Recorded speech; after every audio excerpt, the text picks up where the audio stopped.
Peter Sellars.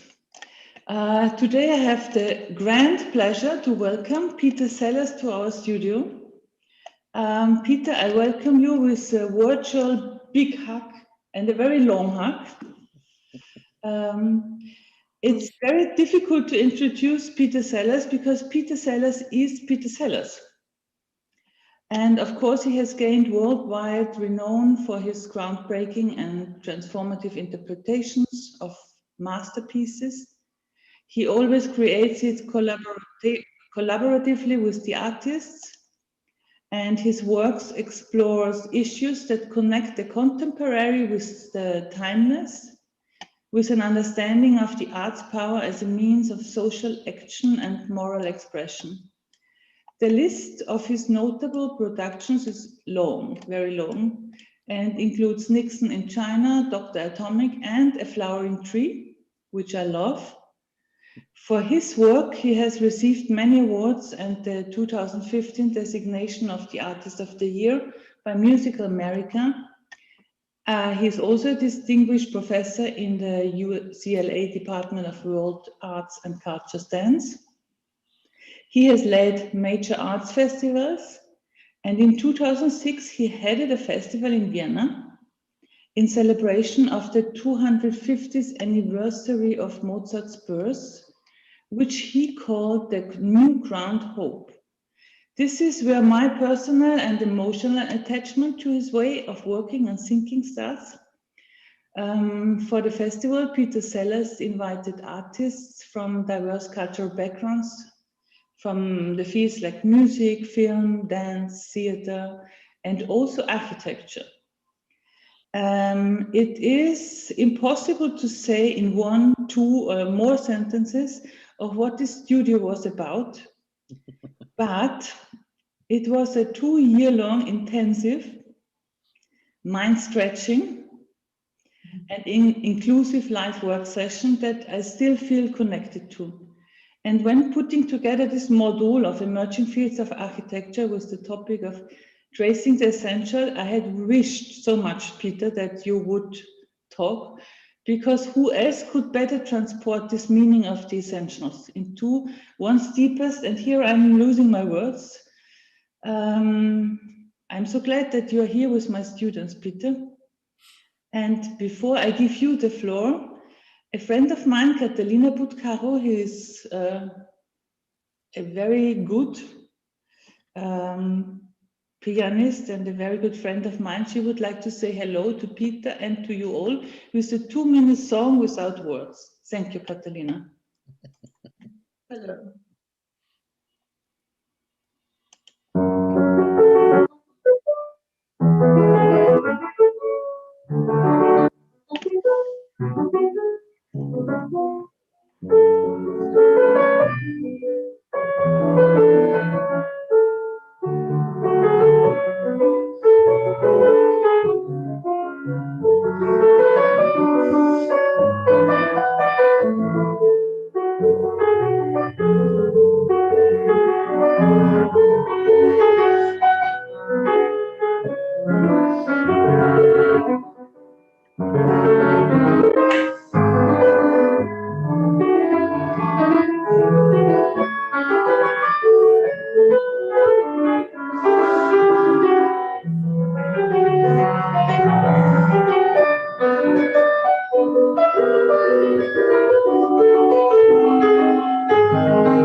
Thanks, Catalina. Thank you.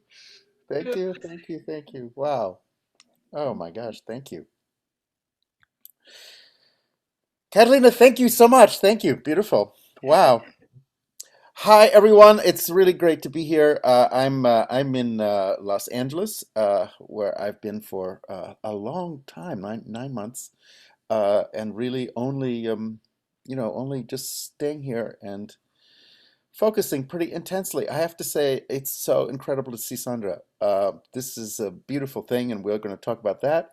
Um, I'm actually here working on a very intense Zoom project that is about the COVID and is about how you listen to illness, and actually that illness is not just an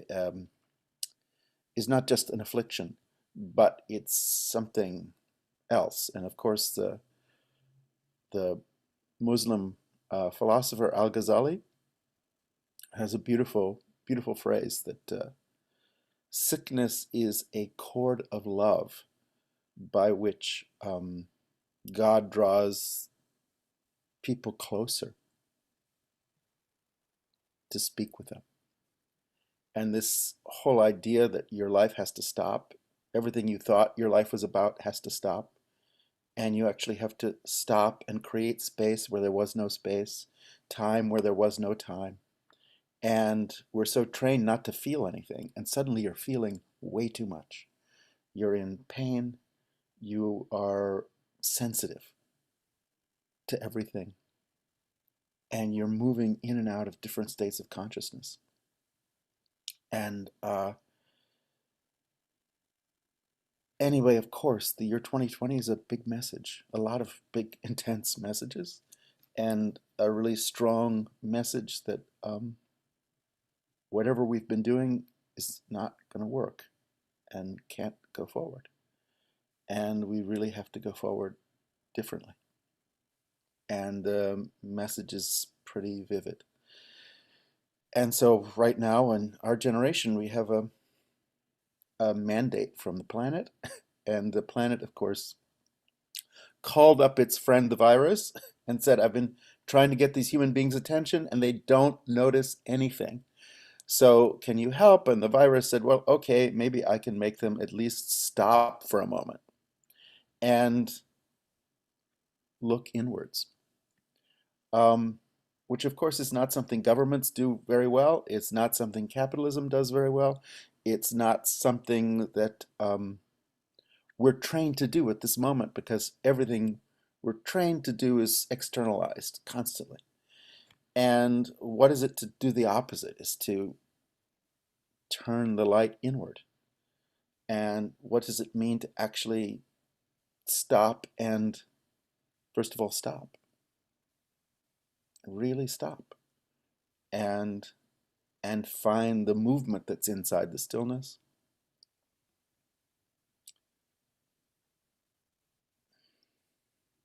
and locate ourselves. Anyway, just to say, it's an amazing year to be alive, and it's an incredible year to be dead. And here in America, we now have a quarter of a million people who died, which is more than most wars. And what does it take for anybody to notice? And what does it take to create any kind of culture of grieving instead of let's open the stores and we're just fine? And I'm sorry, we're not fine. And if you can't notice the depth of loss, something's wrong.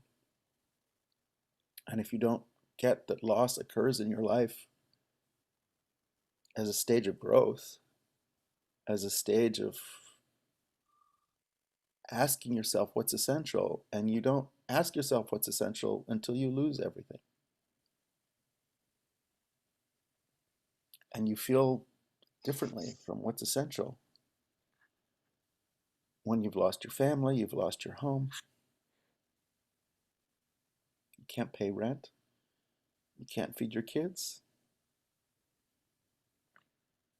What's essential? So anyway, we did a beautiful 2 years a workshop at the Angewandte, and Sandra was deeply inside it. And I think what was intense was, yes, we were supposed to, from the city of Vienna, celebrate the life of Mozart. And for me, the important thing was Mozart was buried in a grave, anonymous grave with the poorest people in the city of Vienna. So I said we have to start our work in homeless shelters and in the drug counseling halfway houses in the city of Vienna's addiction program. And if you're looking for Mozart, you have to start in the homeless shelters, and you have to start with people who are arriving in Vienna on trains and living in the train station.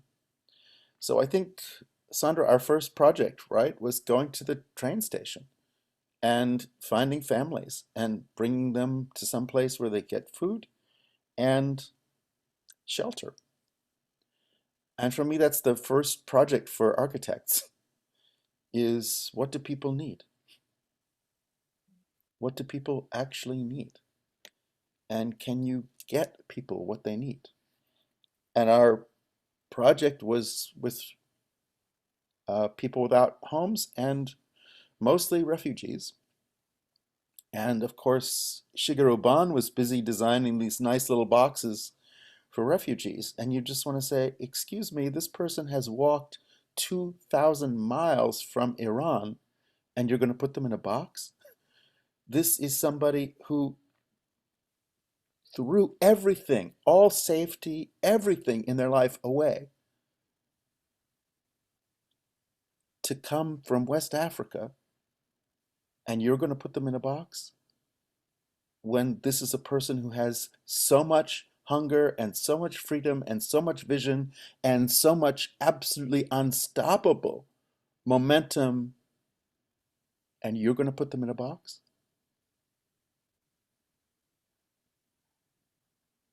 This is a person of incredible vision, incredible, deep, deep, deep motivation for change, for transformation, for some new life. And our best idea is to put this person in a box and criminalize them. When the criminal action in our own society is our own lack of vision and our own think that, oh my God, a new way of living is impossible. Stop. Don't make us. And you want to say, excuse me, new ways of living are the only reason we're here. So the 2 years with Sandra, which were just incredible, were about the design problem uh, of, yes, how do we properly create housing for people who are fleeing and searching for a new life? But also, how do we create new housing for our minds, our imagination of what's actually possible, of what is the new life we're looking for? And of course, since then, Sandra, what's incredible is the planet has joined the conversation and said, you people have to live differently. And so now it's a pretty, again, amazing time to be alive. And I really want to talk about some things. Here's a beautiful book I would just advise you to find because it's so nice. It's called How Forests Think. What does it mean to think like a forest? We've been living in this craziness of human beings thinking themselves separate from the natural world. And of course, we're not. We're part of nature. And right now, that consciousness is extremely important, is to actually think like a plant and to understand what the earth itself is giving us, not just in terms of minerals and oil or precious gems, but what is the ground we stand on? What is the ground we stand on? How do we treat the earth? What is that earth we're standing on right this minute? What does it mean to stand on and with the earth? And how is the earth part of our identity? And of course, so much of the history of architecture is creating yourself separate from the earth. And so, what is the architecture that lets us know that we're part of the earth? What is the architecture that actually puts us in a forest ecology and interaction and interconnection and interdependency and totally intertwined destinies? For me, I love architecture that can demonstrate a sense of destiny, a sense of karma, a sense of, infinite factors converging. That's what you want from architecture. You want architecture to say, this is a miracle, that we are actually alive. What are the elements of the miracle? The elements of the miracle are air, are water, are light, are warmth. So what is warmth in our life? What is shelter in our life? What is protection? But also, what is openness, and how do openness and protection live together? How, what does generosity mean? What does it mean that everything you have is shared? What does it mean that nothing you have ever was yours ever? And that whatever you have is because somebody gave it to you.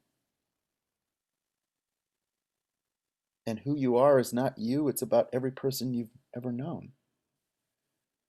And so, can we actually create structures that are as alive and interconnected as our actual beings, as our experience? And can we create architecture that reminds us of the things that we keep forgetting? And how can the built environment be also a consciousness building project? So that every day you are reminded in beautiful ritual ways of the deepest things in your life by the environment you're living in. And so, in what way, like in traditional Hebrew ritual, where you're writing all of these incredible things you want to live by, and you're writing them on long pieces of paper, and you're attaching them to your head, and you're having them come down the front of your clothing, you're binding them around parts of your body. What does it mean to actually take things that you care about and you want to live by and want to shape your life? How do you consciously create, shape, meaning, and purpose in your life? And how do we get beyond this dopey era of architecture and many other things, which are everything's about what it looks like? And you just want to say, excuse me, a human being is not about what they look like. If you think you recognize somebody because you think you know who they are because you know what they look like, you do not understand the first thing about human beings is nobody's what they look like. Everybody is all these other worlds. All these other worlds that don't reveal themselves until that old lady is your grandmother. And you realize that, people are looking at some old lady, they don't understand she's your grandmother. And you see her in a way nobody sees her.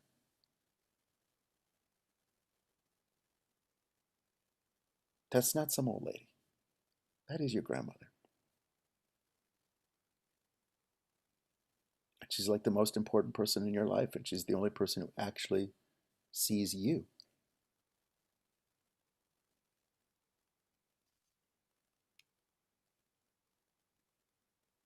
So how do we make architecture that's not about what it looks like, but about what it feels like, about what it invites you to feel,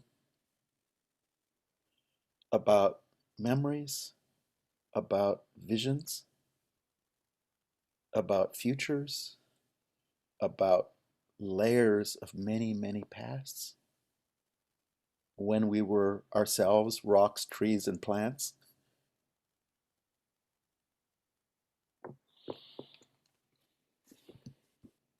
I really also recommend to everybody another beautiful book, Music, Sound, and Architecture in Islam. Super beautiful, beautiful book. In most of the history of Islamic architecture, and of course, Islamic architecture is one of the glories of the world, there are no treatises on architecture. There are treatises about music. And most Islamic architecture comes out of consideration of music. And most Islamic architecture is made not for what it looks like, but for what it sounds like. And it's actually understood that listening is the reason we have architecture, is we have spaces in which we can listen. And one of the most important parts of being human is to listen. One of the most important sources of wisdom is listening. What does it mean not just to talk, but to listen and have a space where listening is super charged with power and beauty and meaning? And where, of course, every surface is covered with incredible fractals and, images of the natural world in deep cellular forms and in forms that touch infinity. Like, how many leaves are there on that tree? How many leaves are there on all the trees in this forest? We're actually touching the infinite, which of course is part of our beings, because as human beings, we are infinite in nature also. And in what way do we touch our infinite selves? So much of Islamic architecture, again, connected by music, is about touching infinity and is about the presence of infinity and the breath of infinity that's moving through your life, the sound of infinity that's moving through your life, the touch of infinity that's moving through your life, and everything that's alive and moving in touch. Your eyes are the problem until you train them. So in the Diamond Sutra, the Buddhist Diamond Sutra, which is really one of the all-time coolest texts ever, of course, for architecture and for everything else. The last chapter of the Diamond Sutra is about rivers and mountains, and is understanding a human being as a river and understanding a human being as a mountain, and understanding that mountains and rivers are walking and what it means to know the mountains are walking, the rivers are walking, and we are walking mountains and rivers. How do you understand yourself as a mountain and a river? How do you understand other people as mountains and rivers? How do you understand architecture as deep landscape for mountains and rivers? And spaciousness and miracle of space itself, the magic of space itself as the deepest thing we need in our existence, mental space, emotional space, the space of joy, the space of grief, space that is alive with presence and meaning and infinity. And how do we charge everything we touch with blessing? We live in a world where everybody's able to curse and able to hurt other people and to be nasty and to be cynical, but what is it actually to create a space of blessing? And when every time you're in this space, you Know that you're blessed.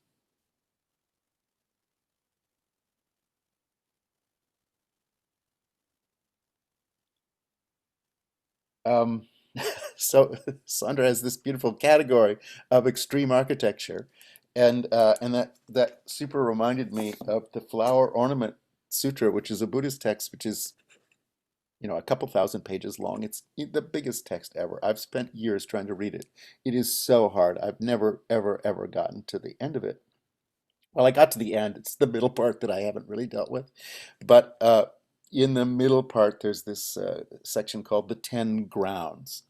The 10 grounds, which are like what you stand on. Ground. It's understanding ground as the basis of being alive. And and the 10 grounds are really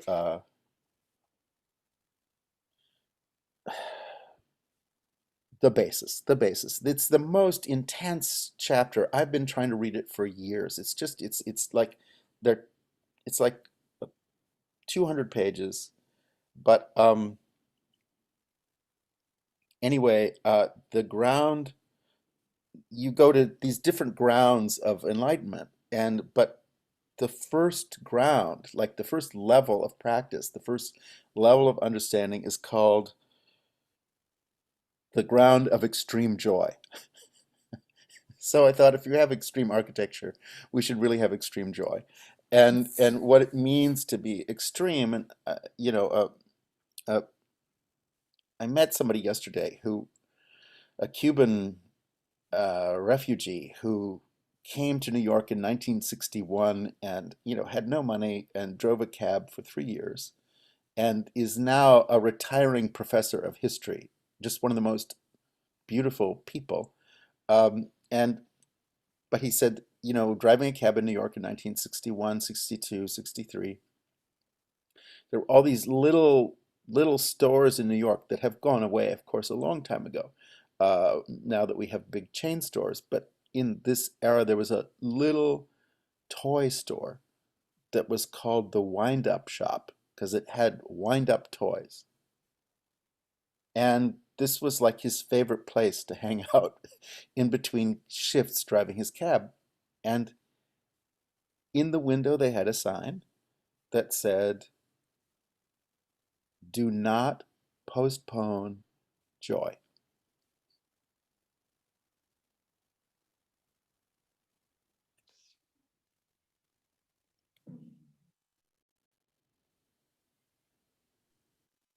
So that's the actual message.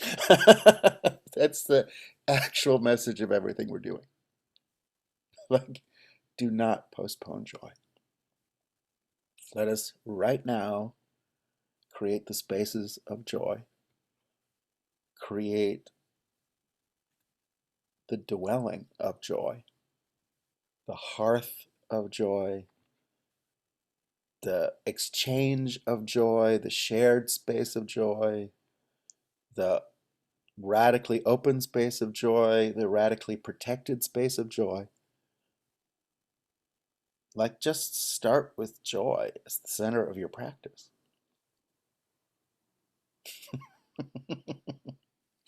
and, and then practice. and and really, we've had, and this is something that we worked on a lot with Sandra in the 2 years we worked on this refugee and homeless uh, uh, shelter question, which is, of course, we all know the parts of town, the parts of a city where you have the architecture of violence. And in America, we have a lot more architecture of violence than you have in Austria, where the built environment is intentionally created as a space of violence, where the architecture itself does violence to people. And those parts of the city are where the crime is, are where the drug rate is out of control, are where people are really, really, really drunk a lot because it's in the architecture. And architecture itself is joyless. The architecture itself is harsh. The architecture itself is unforgiving. The architecture itself has no kindness, no human interest, but reduces people to things and reduces your hopes to cement.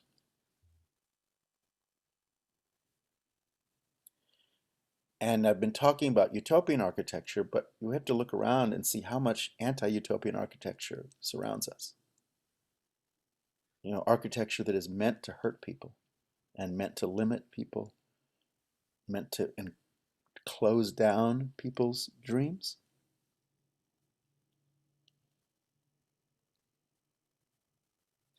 There's a beautiful feminist poet in America from the middle of the 20th century who wrote before feminism, so she had a pretty intense experience. Her name is Muriel Rukeyser, Ruykeser. And but I'm thinking right now of three lines of hers. One is something I love, but it's beautiful to remember for architecture. She says there's one line of a poem that says, "The world is not made of atoms. It is made of stories."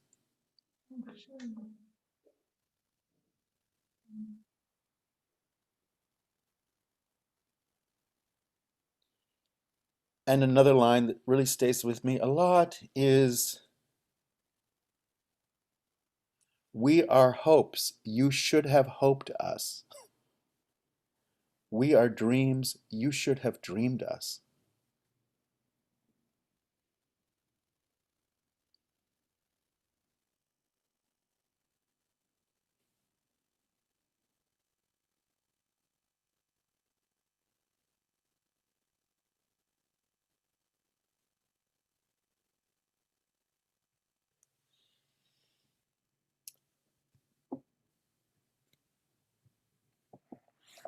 So just to get to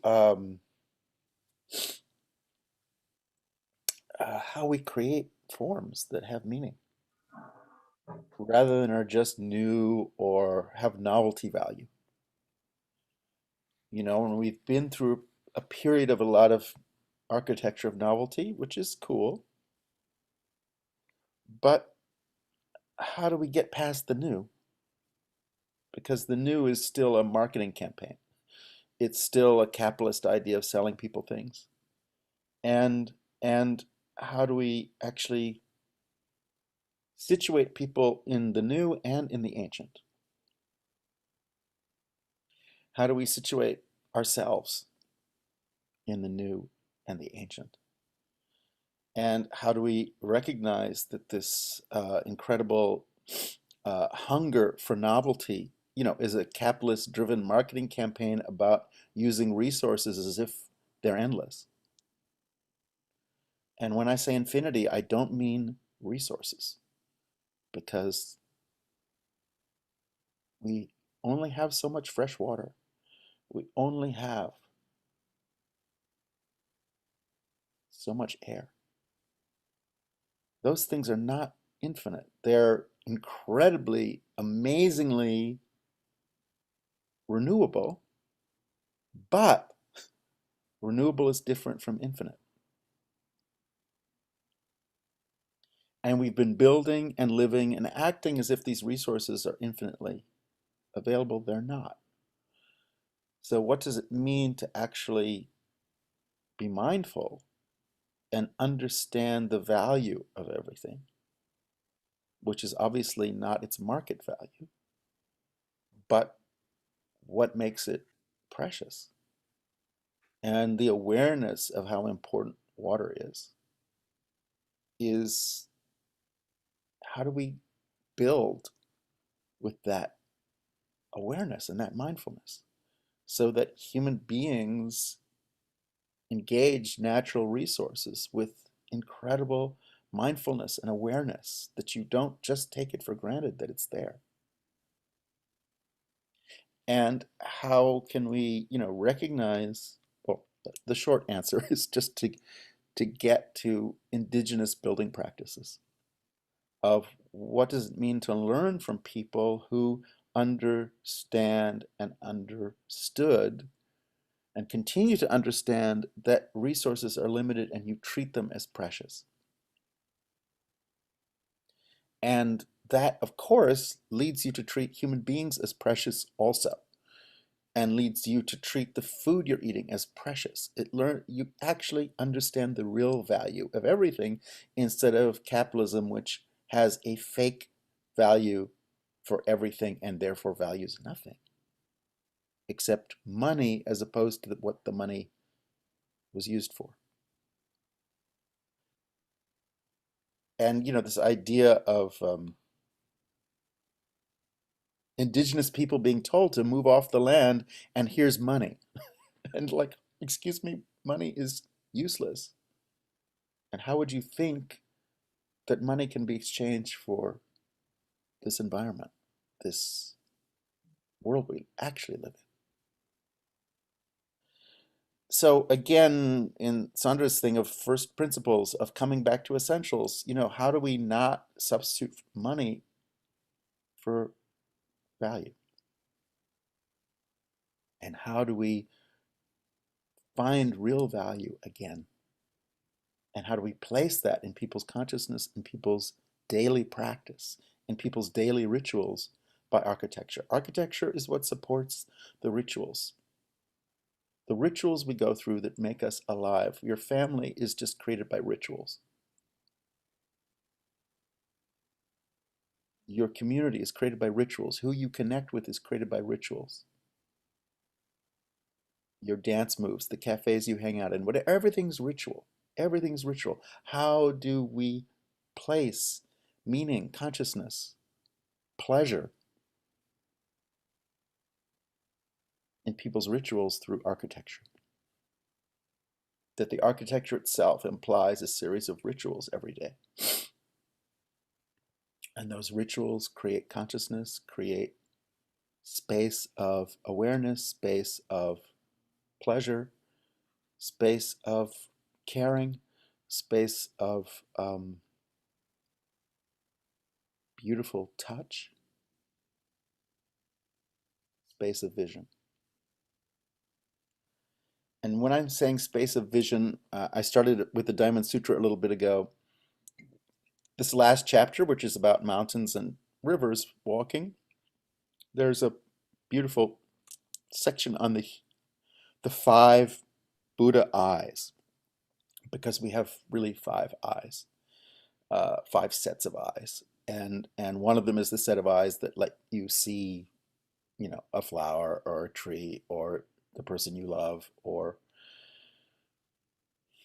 use your eyes, see, please look with love. Right, and I'm sorry, I'm jumping now from Buddhist aesthetics to Hindu aesthetics, but Hindu aesthetics, which precede this a little bit, have a beautiful thing, which is about the evil eye versus the gaze of love. The evil eye is what we use most of the time. It's what all of television is about, and it's about thinking you are superior to anyone. And so when you look at something or someone and you feel superior to it, you are already using the evil eye. It's a failure to understand equality. It's a failure to understand that everything is shared. It's a failure to understand our own humility, and it's arrogance and supremacy, white supremacy, every other kind of supremacy where you think you are better than someone else and you think your life is worth more than their life. That's the evil eye. And the eye of love is when you've had a horrible, horrible day, you've angry, you messed up, all your plans were thwarted, everything you hoped for is gone, and you finally come home exhausted and furious and less than human, and you open the door to the place you live in, and the person you love is there, and they look at you with love. And you are reminded that you're human, and you become human through that look.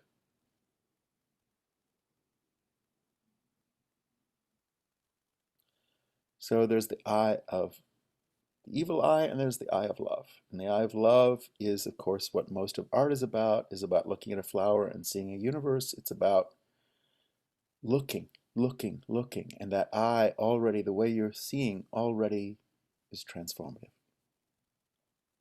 And somebody, you see them as a criminal, or you see them as a searcher.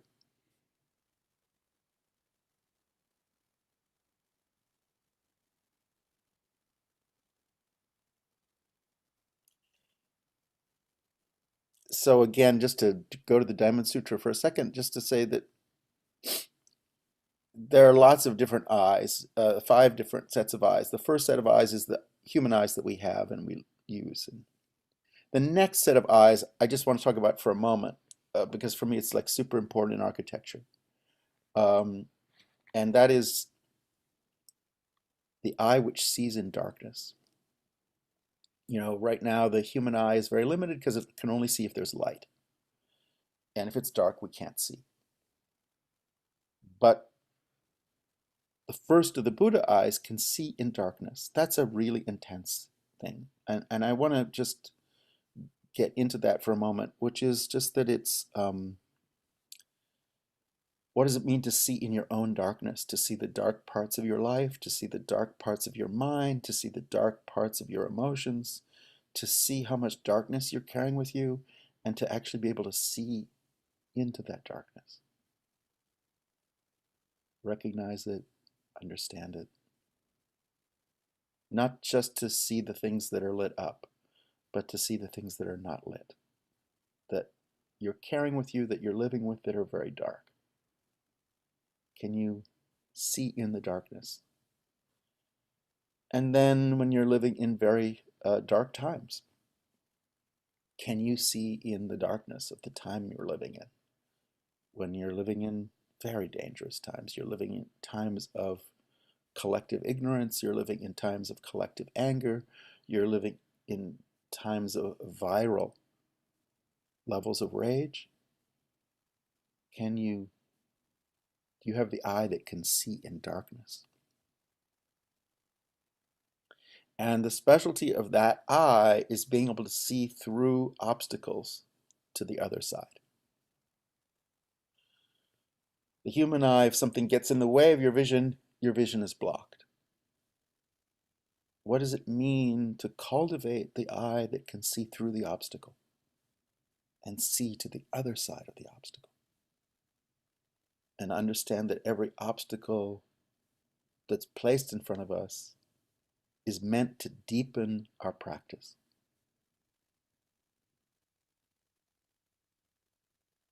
Is actually really important.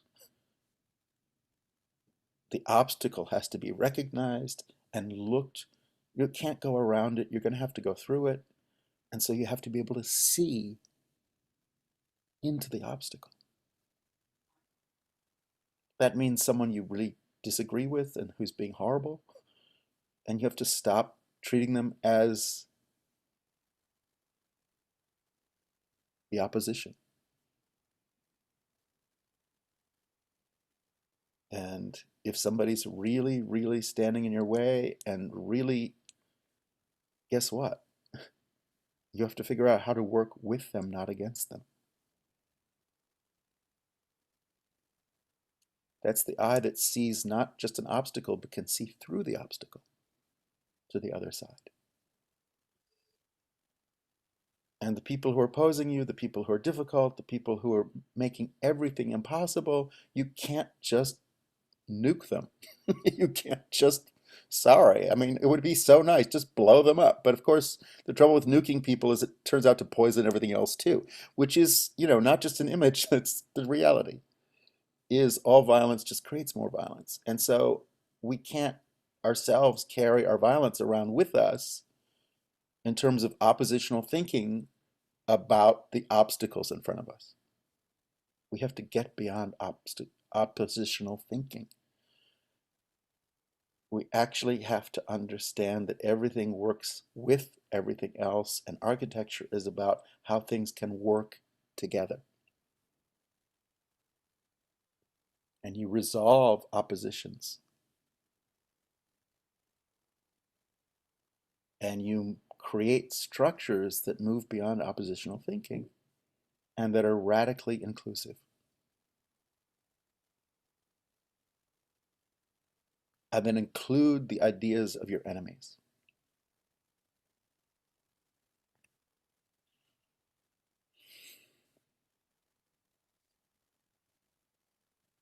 How you draw a line, where you draw a line,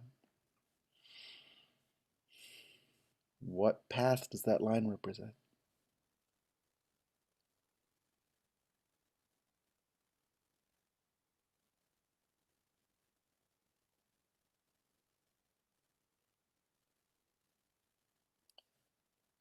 So this eye that sees in darkness is pretty crucial for being alive right now. And there are a bunch of other eyes. Maybe I'll mention one of them, one more eye maybe, which is just that sees that the past, present, and future are the same, which I think is really important in architecture, and the most beautiful buildings do that, which is just understanding that wherever we are is because of the past. So you're seeing the past all around you that's continuing. The past never ended, it's going on, you're living in it. That is the past, and it's right here every day. And until you've dealt with the past, you're not going to be allowed to have a future. So you actually also have to, in every project, deal with the past. You can't say, oh, it's a new page. We're starting over from scratch, right? I mean, modern architecture attempted that and created ethnic cleansing. And that itself is to act like there was never a past and just bulldoze everything is actually itself its own act of violence and denial. And every act of violence will create more violence, like on and on and on and on. So, okay, we have to actually live with, welcome the past. We have to create a space where the ancestors are safe and recognized.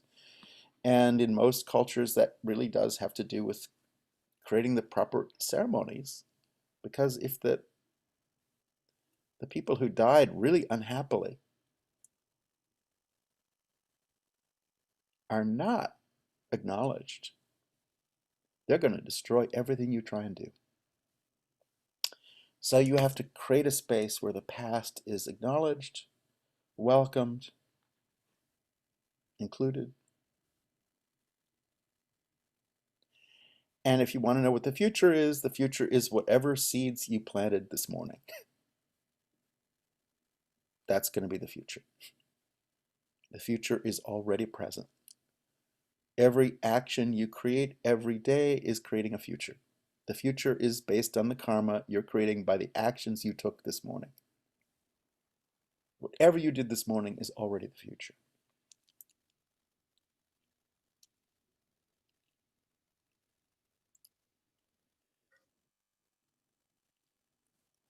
So that involves truly looking deeply at the present and creating a way to live, which is what architecture is about, which understands going back centuries and understands that what you're building is for your great-grandchildren. And so as an architect, you have to live simultaneously in what the Buddhists call the three times, past, present, and future. And you have to live in all three of them simultaneously.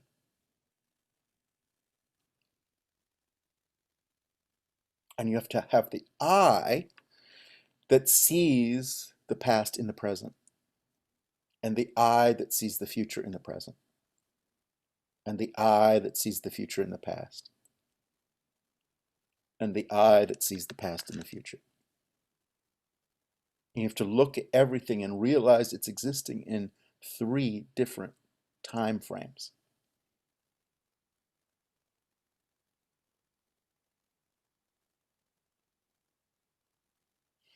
Anyway, there are more eyes. We don't have to go there today, but just to say, as architects, of course, your eyes are pretty important, but it's really important to, first of all, not be seduced by the eye, and second of all, to train your eye to look deeply and to feel. And this interpenetration of the senses is the thing I would love to just touch on for a moment.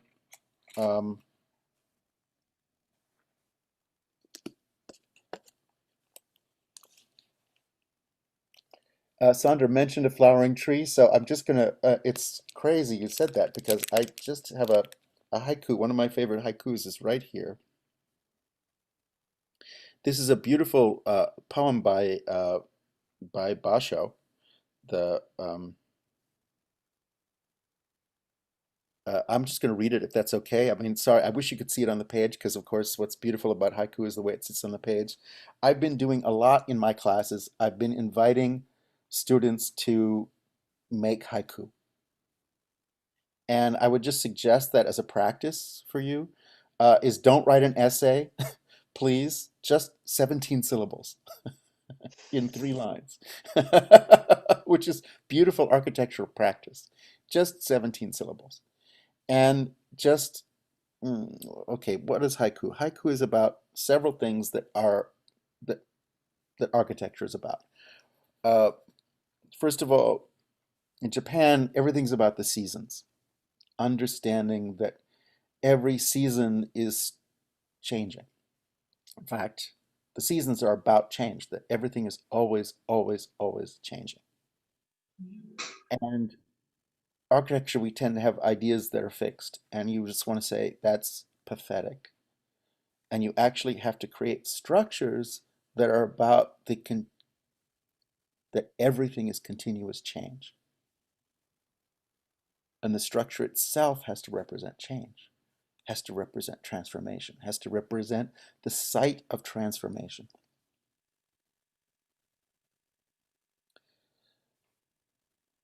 So one of the most beautiful things is understanding perfume, is aroma, is fragrance. And so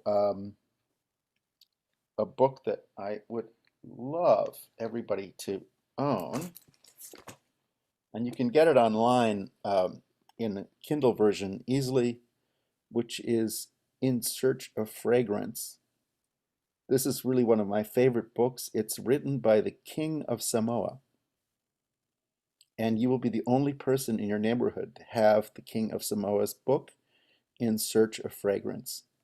But we keep not understanding other cultures valuing the world really differently and understanding the world really differently and understanding the world is not about things. The world is about fragrance. The world is about everything you are being transformed by and is changing your body and changing how you feel and at the same time is not able to be touched.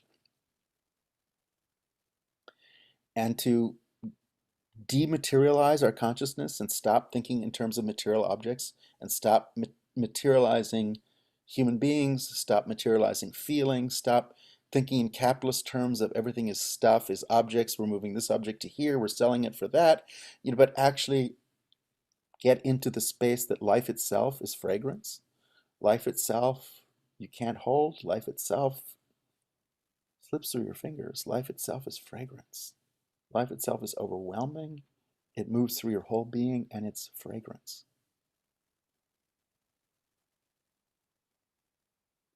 And the architecture of fragrance is pretty incredible. Please, you guys should check out Samoan architecture, which is just mind-blowing.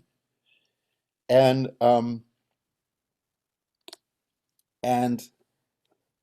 the points of Samoan philosophy, which are understanding space as the va, and space is not neutral. Space is what exists between all of us. It's the space that's charged with emotion between you and your mother. That's called the va. And everybody is responsible for the upkeep and maintenance of the space. That we are all contributing to the space and what that space feels like, and all the emotion and memory and hope that the space is holding.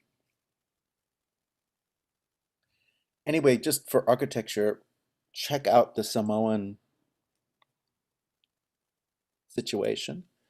I just want to give you haiku is understanding change, is understanding, and haiku is a record in 17 syllables of a moment of change in the world around you and in yourself. And it's recognizing you are changing at every moment. The world is changing at every moment. Everything's changing. And how do you notice and touch change? And acknowledge change is happening. And usually the first line is a statement of something you're perceiving. The second line is the acknowledgement of it changing. And the third line is something new that was created in the space of 17 syllables and is a new understanding, a new perception, a new feeling, a new or an old one that becomes new. 17 syllables. Please write haiku. It's what are the seasons? What are the seasons? It's understanding everything is a season. For us in America, it's the season of Breonna Taylor.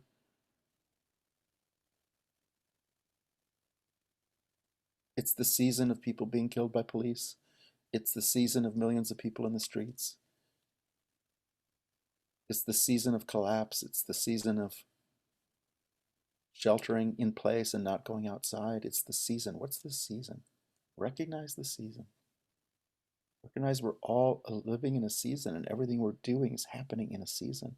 And every season shows the signs of a season to come, because already you see the first signs of the next season, which is what haiku is about.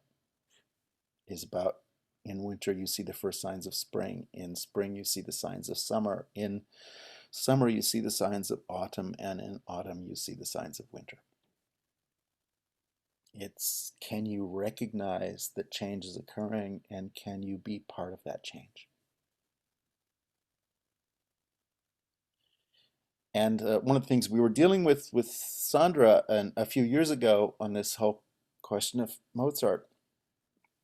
You know, Mozart's last year of his life, he started that year when he was a refugee, economic refugee, because he couldn't earn money to support his family in Vienna. So he had to travel all over Europe and trying to get work, and he couldn't. And so he came back to Vienna totally having lost everything. And the first thing he did was write a 2-minute song called Longing for Spring. And those words mean something all over the world. And usually that is political.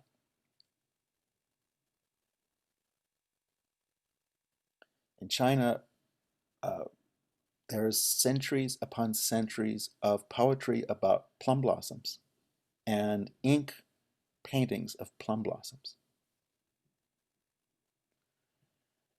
And plum blossom is very special. Plum blossom is the first blossom that comes out at the end of February. And it's very heroic because it's here to say winter will not last forever. There will be spring. And then at the end of February, there's a horrible ice storm. Or in March, there's more snow, more ice. and the blossom is destroyed.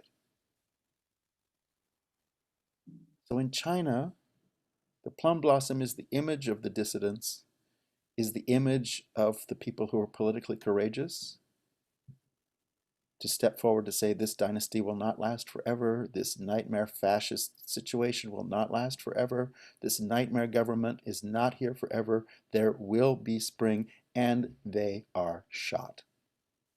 And they pay with their lives. And the entire history of poetry about plum blossoms has another set of meanings.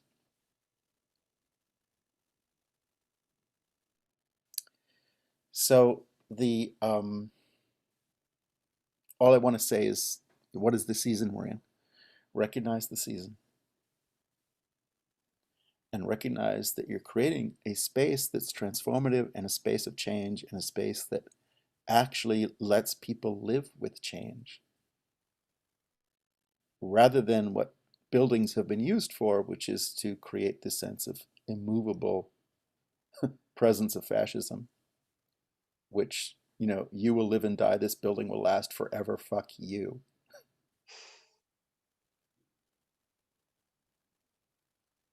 Which is the official architecture we're all surrounded by. And you want to say, okay, how do we find an architecture that is not fascist? And that is not about, power dynamics in fascist terms, but is about flow, is about transformation, is about equality, is about shared space rather than authoritarian space.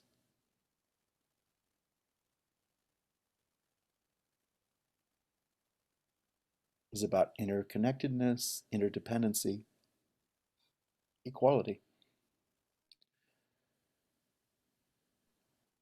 It's a beautiful line in a Buddhist sutra: holy liberation is the equality of all things.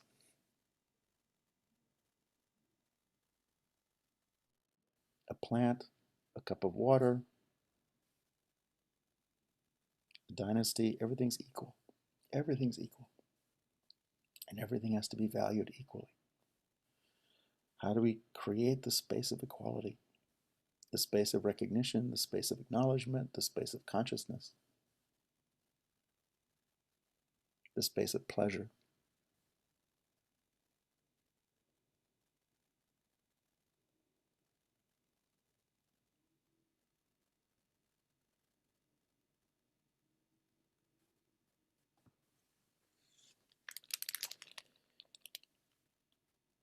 From what flowering tree I know not, dash. Oh, the fragrance. Okay, that's a beautiful poem. You don't even know what tree it is.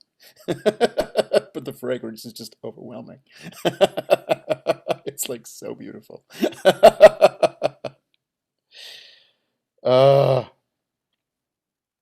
and somebody made another translation of it, which is a little more obvious. The fragrance of some unknown blossoming tree filled all my soul.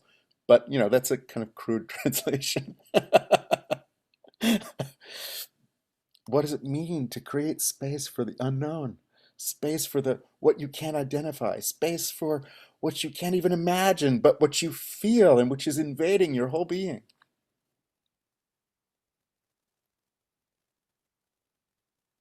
The intellect does not know, can never by its nature know a thing.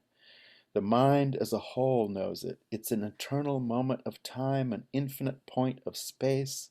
The only way the meaning of this can be expressed is to say, ah. This verse was composed at the great shrine of Ise. The unnameable fragrance that filled the nostrils may have been the actual flowering tree, but the fragrance it speaks of is the fragrance of mind rather than just the fragrance of the body.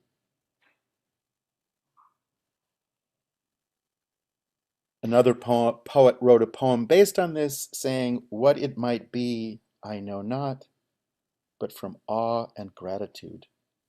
My tears are falling.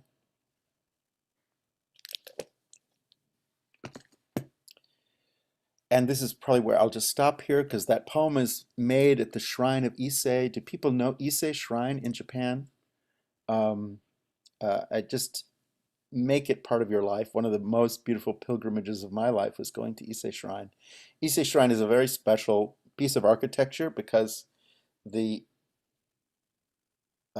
do I have it right? Is it 7-year cycles or is it 12-year cycles? I'm forgetting. I'm going to say 7-year cycles. I think it's 7-year cycles. Anyway, say that again, 21? Oh my God, I'm so bad. Thank you so much. Milo, thank you very much. Milo, thank you. 21-year cycles. Ise is built out of raw wood and materials that are, you can smell, you can still taste the freshness, the intensity of them. And it's on 2 sites. And on one site is you're building a shrine. On the site next to it, right next to it, is the shrine you built 21 years ago. And each building is in the process of decomposition and being built. Like, so simultaneously you're getting an image of the previous shrine is decaying while simultaneously the new shrine is being built. And every 21 years they complete the cycle and they start building the next shrine. And this idea that everything is in constant change, constant flux, constant flow, constant renewal, constant decay, like our bodies.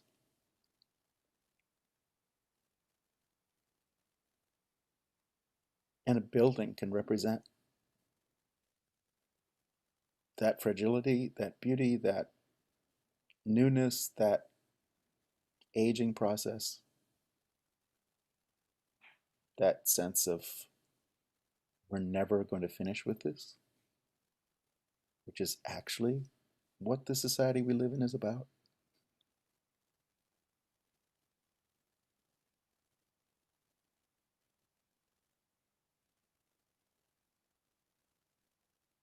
Anyway, that's probably enough for now, you guys. Let's just talk now. I think I put out enough stuff.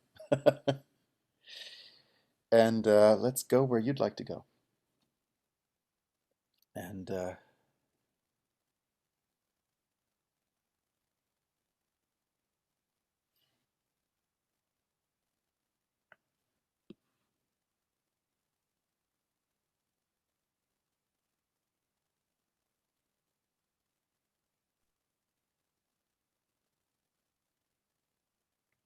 Hello, Mr. Sellars.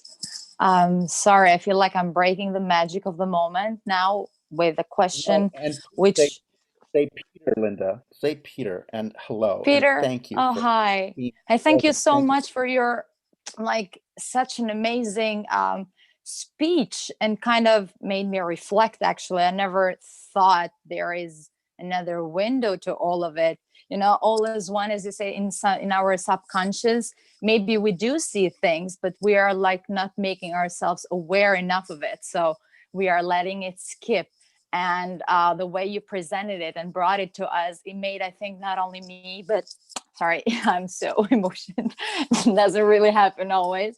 And I think that everybody had the same feeling about that. It really made us think and see from another perspective, from the whole thing, politically speaking, but as well, like emerging with our feelings and who we are with our fragrance, as you said. Beautifully said. Actually, there was a question, and I'm sorry for breaking the magic for everybody of your really marvelous speech, and very motivating, by the way, which I hope that it will apply in our futures as architects so that we can make a big change.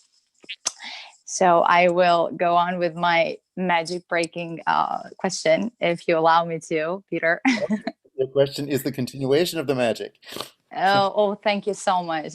I'm like getting into it. Thank you so much. So, you talked before that actually the Middle Eastern architecture was a reflection of the act of hearing, and I was thinking, what if the architecture, like the Middle Eastern architecture, reflects the act of hearing, like the space is talking to us? What would a space that is feeling us, or we feeling the space, would look like? And if you could name any examples, or if it's yet to come. I mean, like with the previous little speech that you gave before about sharing the space, that would be like the new season where we are equally all valued, and that everything politically, spiritually speaking, and socially speaking should be valued equally. Would that maybe be a kind of our space that would hear us, or we would hear the space? Wow, Linda, thank you. That's super beautiful. Thank And you. uh, and of course, we all live with, Vitruvius telling us that architecture is about the human body. And of course, there are certain spaces we feel very deeply because you feel you're inside the the lungs. You feel you're inside the chest of a human being. You're in the heart space. And so many beautiful buildings, old traditional buildings, take you into this incredible heart space, and you feel that you're actually inside a body, and the heartbeat is present, the respiration is present, the everything that's in this place, and some of the most, that's the basis of certain cathedrals and so on. I mean, it's just that incredible space that's inside the rib cage, and the great mosques.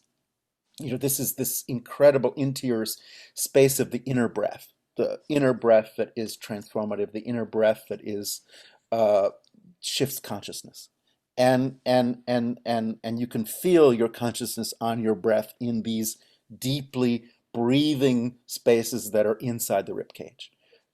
And that's been one part of very traditional architecture. And I would just love to imagine that in new ways with new understandings of our bodies now.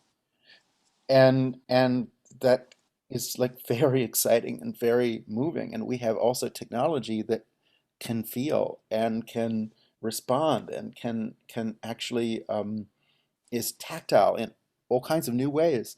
All of those things for me are, we can take some of those classical ideas of architecture as the body, and architecture as a space of breathing, and architecture as a space of mental, all these incredible domes, which are, of course, about this space of meditation, and extend those body images, or feel those body images differently, the way we feel them now. And that's super, super beautiful. And the only other thing I would say is the yeah, for me, architecture is about feeling, and it's just, we're coming through a very arid period where architecture is just about form, and you just want to say, excuse me, it's actually about feeling. And another image I would give you, Linda, of that I'm always obsessed with is, of course, the tradition of the Greek amphitheaters, which are this incredible space like a giant ear carved on the side of a mountain. And again, they're incredible listening and feeling spaces because they have, as you know from visiting those incredible amphitheaters, one person can stand there and 5,000 people can hear them perfectly Would it be because like a compare, like would you compare it to the opera houses, maybe, like, since it's a stage? Would it be like an architect, a space of feel, yeah, I mean, the only kind difficulty of? for me with the opera house is the idea that the sight lines are so bad, and so that the world only makes sense from the king's box, which Oh, for me, well, I the don't accept. box. I No, don't we do accept not that. want the For box, the rest of exactly. us, the world looks like it's off, but the king, it's perfect. And for me, I, Yeah, I really hate that about opera houses. But other than that, yeah, I mean, it's just opera houses, of course, have yeah. this space of warmth, this space of creating a society, in the palm of your hand. This idea of this shape of what does it mean to hold and to nurture and to nourish and create that shape. That's the best of what opera houses have. Is that each of the balconies is another finger, and it's just you're getting this beautiful, you're being held in somebody's hands very intimately, and that's and the railings, the banisters are covered with velvet, so it's a soft touch, Touch. that's holding everybody together like that. That's And, all. and even if it's manipulating you, is a soft touch. So you Again, kind of have the feels of it. you can use anything, you can use a pencil to draw a portrait of your daughter or a better neutron bomb. It's the same pencil. It's not True. necessarily that things are just good or bad. It just depends on how you use them and It's what the true. context is and how you create a context that brings things to life and gives things meaning. That's true. Thank you. Beautifully Yeah. said. Thank you so much. Thank you, Peter. Milo, Hi, Peter. hi. Great to see I have one question, but first of all, thank you. Thank you for being yourself and being this honest and open to 40 complete strangers. It's very brave of you, and I enjoyed the times you didn't talk, since it gave us time to inhale it, to taste what you said. And it begs one question. Are you always this exposed to everyone all the time? Like, how do you do that? It's like a camera with a lens, where it's either covered or it's gone, and only then you can truly see the beauty in the world. But it's also quite fragile. Oh my God, Mila, thank you. Wow. It's fragile because life is fragile. And that's why I really hate this architecture of, the wall we're building on the Mexican border, or the wall that was built, in Berlin. And what are these ideas that, you make these big, heavy, thick things that will protect you forever. And you want to say, oh, no. And and in fact, unprotected is how we all really are. And we're all really fragile. And for me, the most beautiful image is the invention of bossa nova in Brazil. Is in the height of the unbelievable repression of each of the series of dictators in the 60s and 70s in Brazil. Vicious regimes. People went out into the streets again against tanks, against, unbelievable spectacle of violence and metal and cement. And they went out as themselves singing this music, this bossa nova music, which is so damn delicate. It is so fragile. And it says the only thing that can go up against your tank is my humanity. And my humanity is actually stronger than that tank. And it is. It's just, yes, they can kill you or whatever, but every time they kill somebody, they actually create another martyr who will live forever. So, it's, and, and then, if somebody kills you, then you're not limited to your body. You suddenly pervade all time and space, and you have more influence. So it's just it's understanding that everything fragile is the only thing that will remain. And everything that is built to be iron plated and live forever will just collapse of its uselessness. And I think that's one of the incredible things we're seeing with, the big cultural institutions, which are helpless right now. because they said, okay, we're going to make everything about living forever.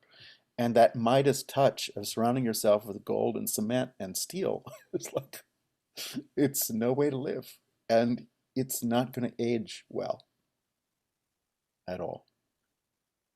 And so for me, yes, of course, it's a conscious decision to go with the flower that is alive today and is not going to live very long, but has this moment of beauty that's overwhelming and has a fragrance that you remember your whole life.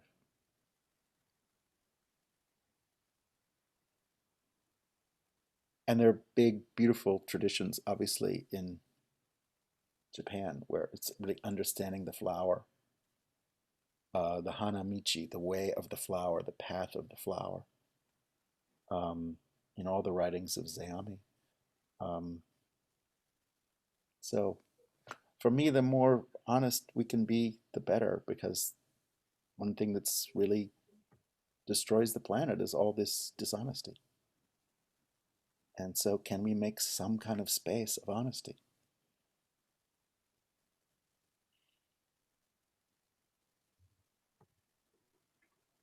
Milo, thank you. Thank you too.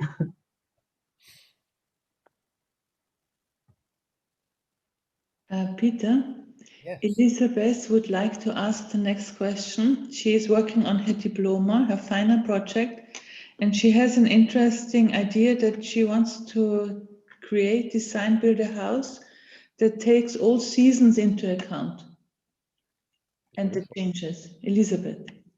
Thank you. Yeah, so I'm a little bit nervous to present it. But I can just read you a little bit of my abstract, so you get an idea.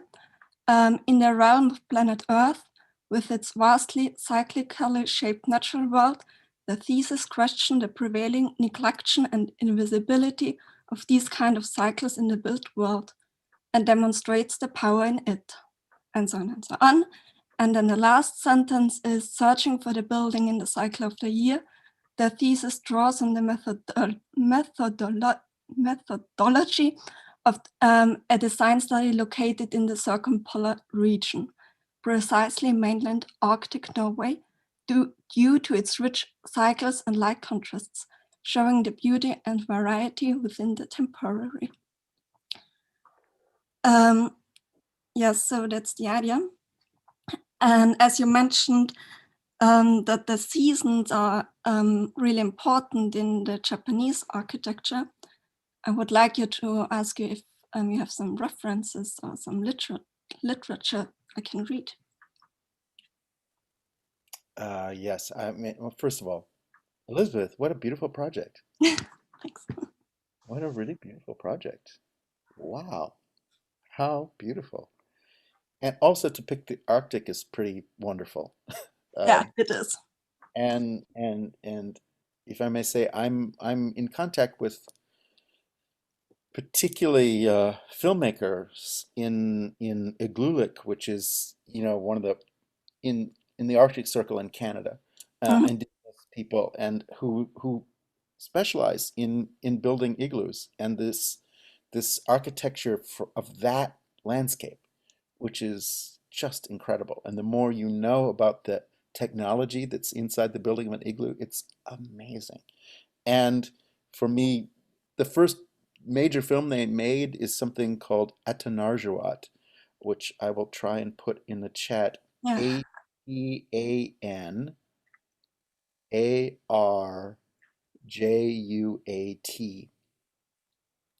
And the filmmaker is Zacharias Kunuk, Kunuk.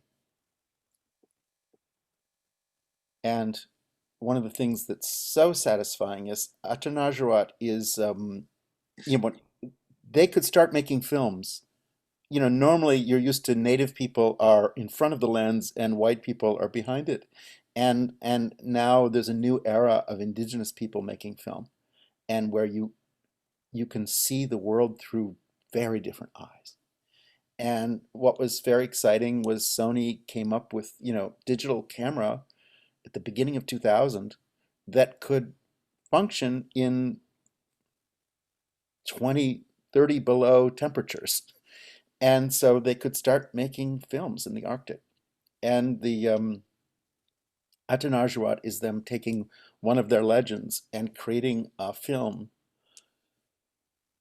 which has these gorgeous things in it. I mean, among other things, what you realize when you're in a landscape that is that radically open is when people come to visit you, you can see them already about a half hour ahead of time.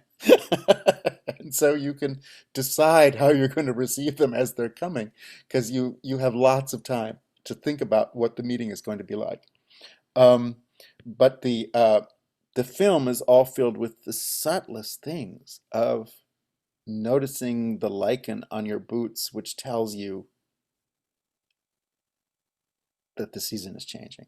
But like all of these tiny things that alert you in that climate to change are super beautiful.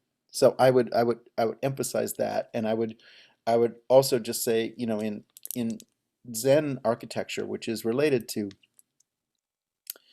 and the Chan architecture, early Chinese architecture, I think one of the most beautiful things in Chinese architecture, as in Chinese poetry, is that nature is part of your environment. And so all of these structures were built to include nature in the built space, and that the tree is part of your living space, and the every view is organized so that you are in nature even when you're inside.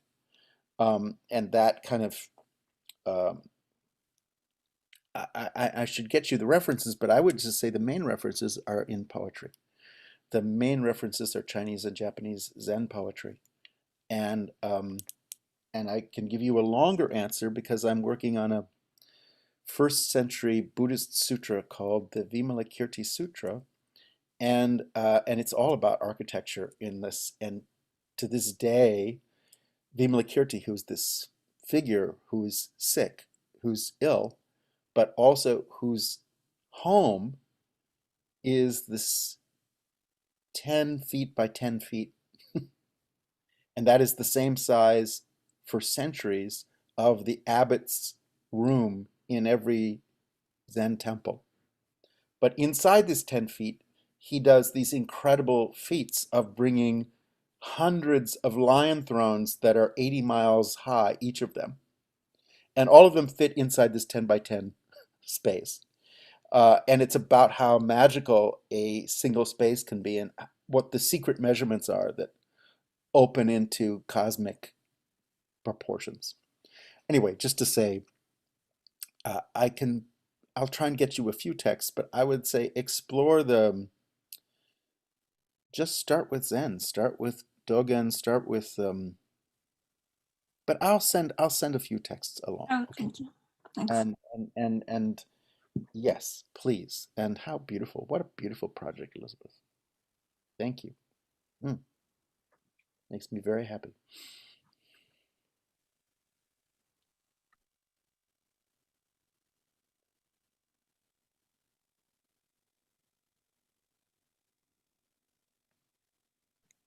Hello, Peter. I also want to thank you for this beautiful lecture, and it really lifted me up from this day. I have to say, it was a really nice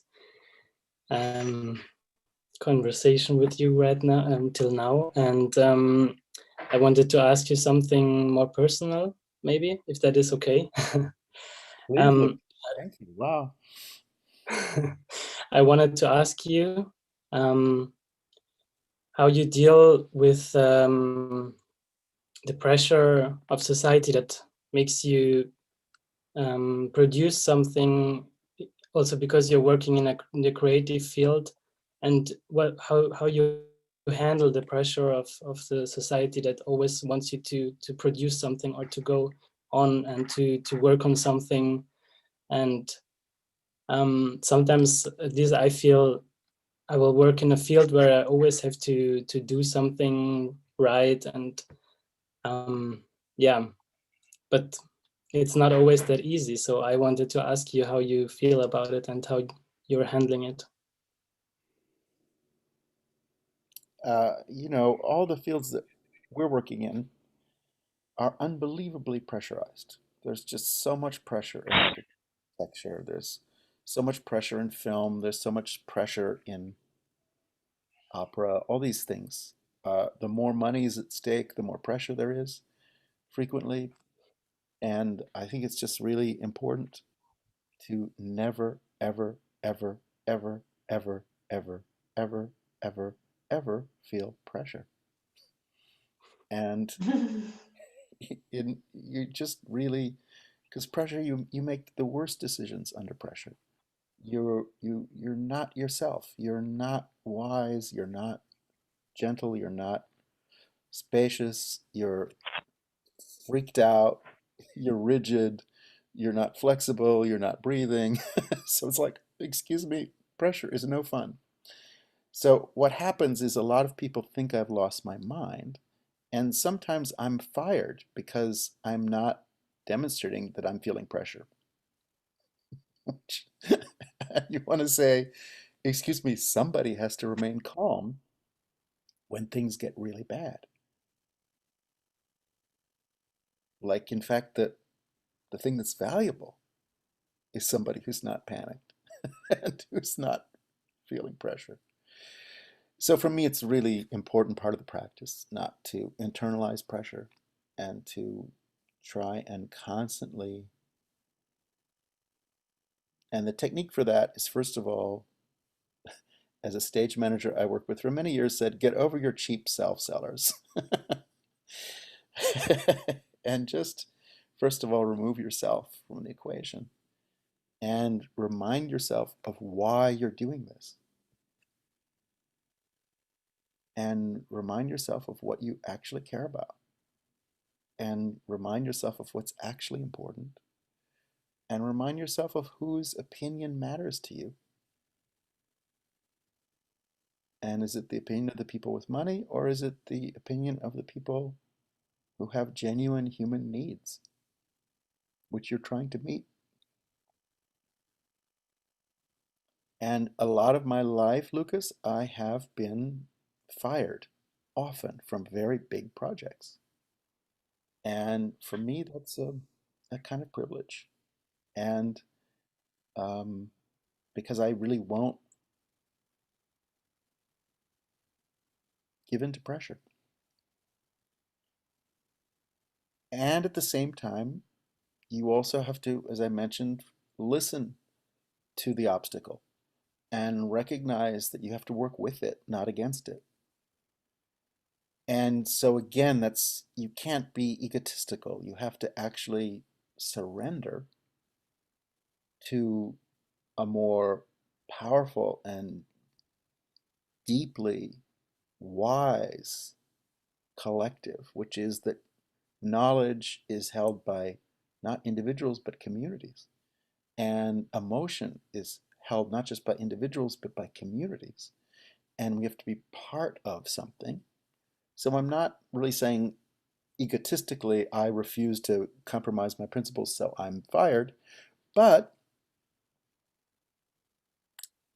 I am saying the motives are very important. And if a bad motive takes over everything, then you're creating poison in the world. You're actually you're poisoning the world. And when what you're doing turns to poison, yes, you have to say that's enough.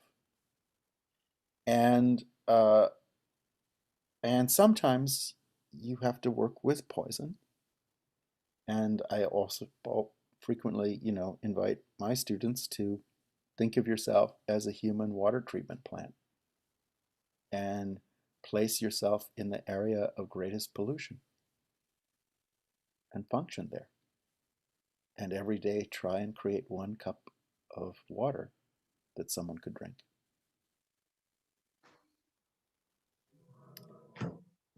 It's intense. And again, the intensity is good, but the panic is not. And intensity means you just have to get very real about things. And you have to really dig deep into your deepest beliefs and your deepest motivations and look really closely.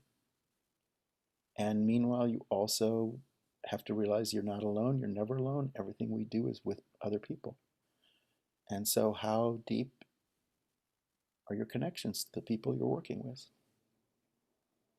And can you make those relationships deeper? And one of the things that makes any deep relationship is when a group of people have gone through hell together and come out the other side and will be really close friends for their whole lives. And so just because the project starts to feel like hell is no reason to leave. It's actually a sign that maybe something good is happening. Is that maybe hell itself is actually going to be what deepens the project. And the fact that we go through hell together is cleansing, purifying, elevating, and gives the project meaning and purpose and resilience and long-term honor. Thank you really much for those nice words. It really helps hearing it from you. Thank you.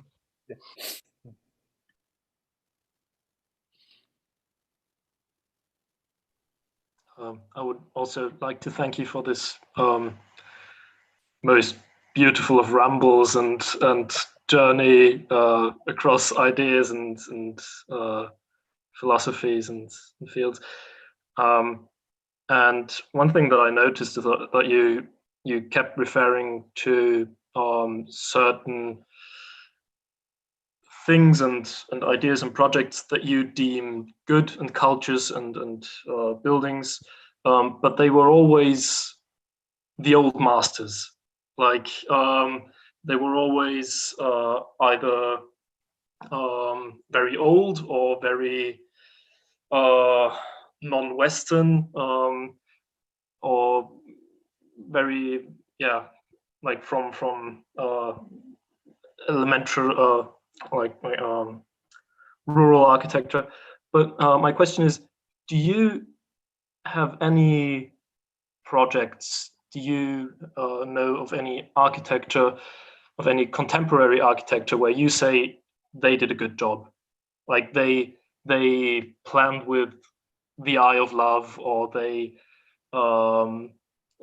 actually did a good job in planning for people and actually addressed all those ideas that you talked about, or one of those ideas, like contemporary architecture. Is there something that you really like? Wow, Felix, thank you. You know, um, I'm yes, there are people I love, and Sander knows there are a group of people who I met at the Angewandte who are just very, very amazing, and are taking in complicated architecture traditions from all over the world and making real things in Africa in different places now, and it's incredibly exciting. I would just also say, Felix, the embarrassing thing is my life, because I'm very old, is that I hung out with all these old people. So so the reason I got to Vienna to the Angewandte was I was really close friends with Wolf Prix for many, many, many years. And for me, Kolb Himmelblau was one of the most inspiring things in the world. And Wolf and I got to know each other in the years he lived in California. And of course, still in California, I hang out all the time with Frank Gehry. And Frank and I do a lot of projects that we're talking about now.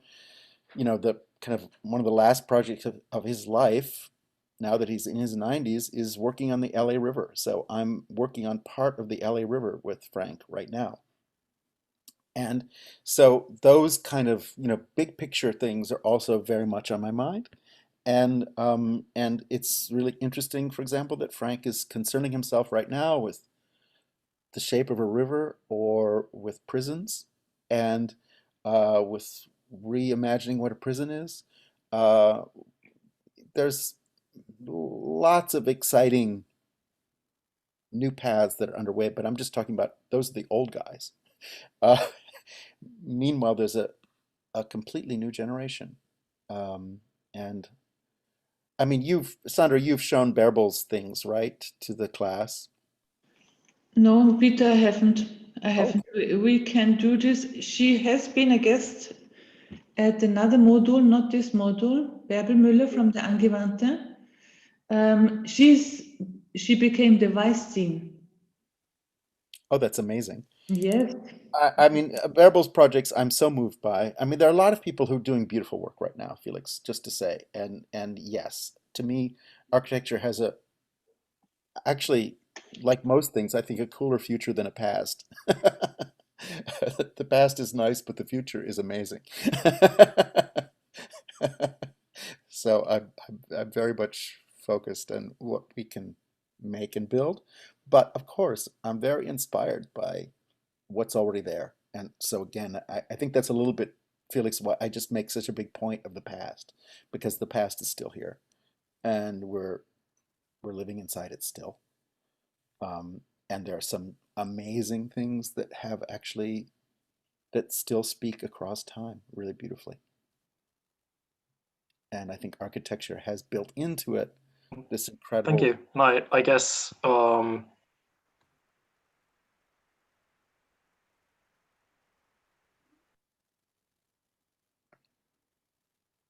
Oh,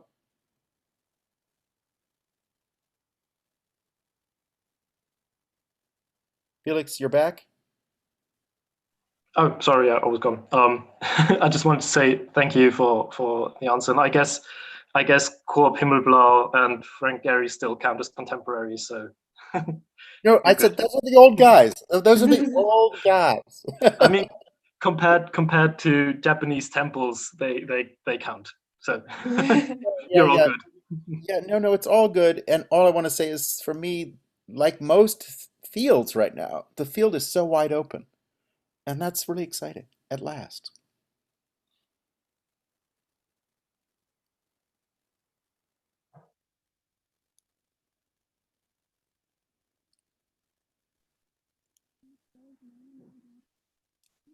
Oh, I'm still not hearing you, Valentina.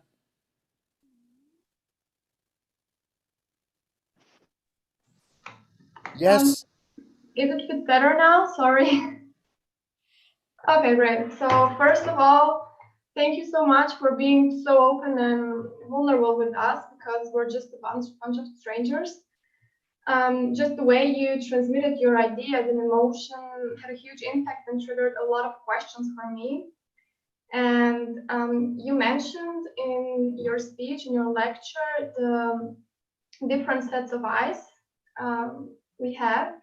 So I guess that a lot of problems nowadays are occurring because we chose to close our inner eyes if we're facing something which is unknown, and especially in the darkness and the problems. So I was just wondering, how can we use nature as an example to train our sets of eyes in order to see, to understand, and make a solution for a specific problem. Maybe in architecture wise, would be a bit better to specify.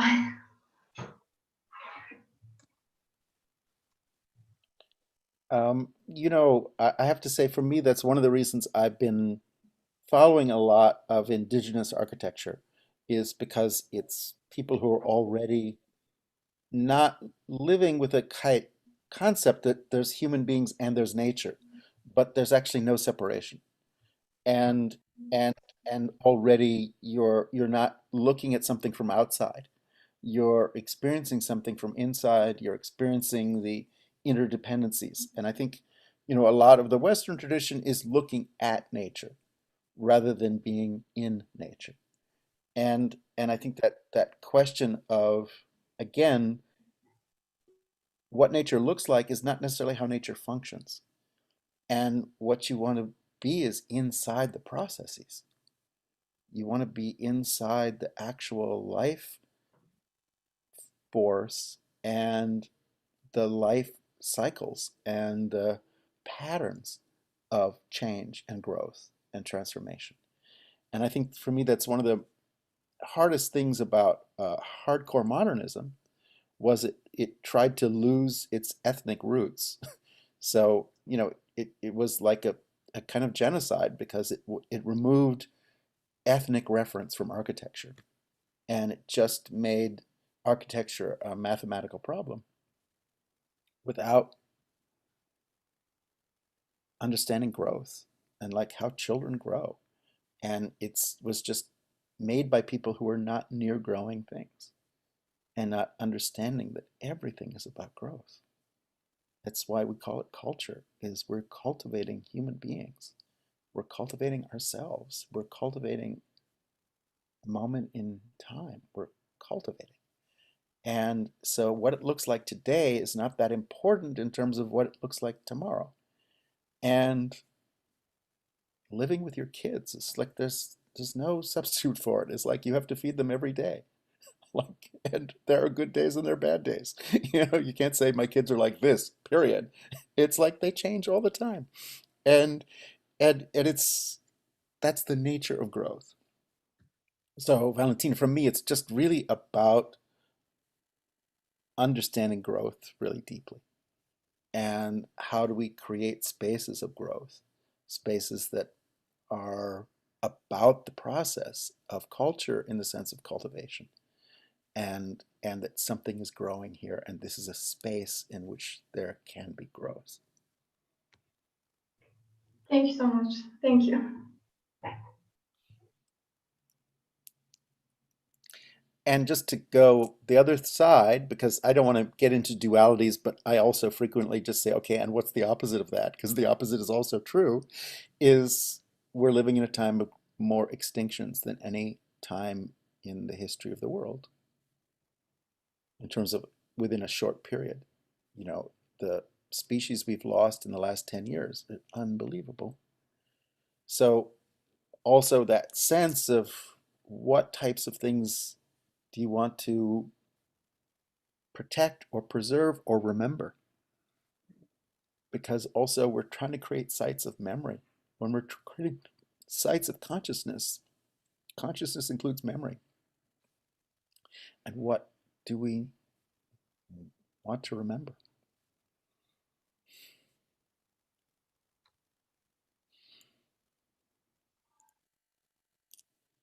Oh.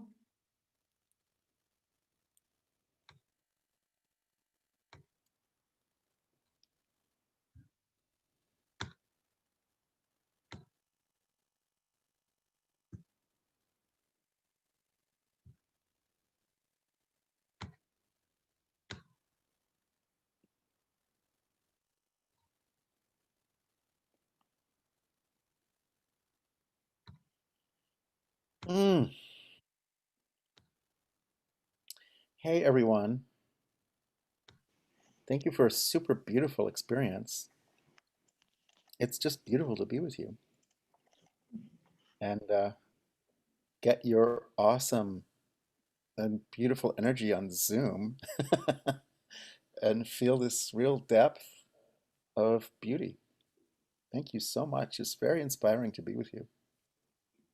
And I also believe in the internet before the internet, uh, and in which we really are connected and always have been. But you can really feel it this today. Thank you. This is just really beautiful to be with you. Just very, very beautiful to be with you. And Sandra, I love you so deeply. Thank you so much for these years in my life, these 2 years together. Just incredible. Thank you so much. And thank you for today. I missed it. I really missed it. I'm looking forward to the third line of the poem.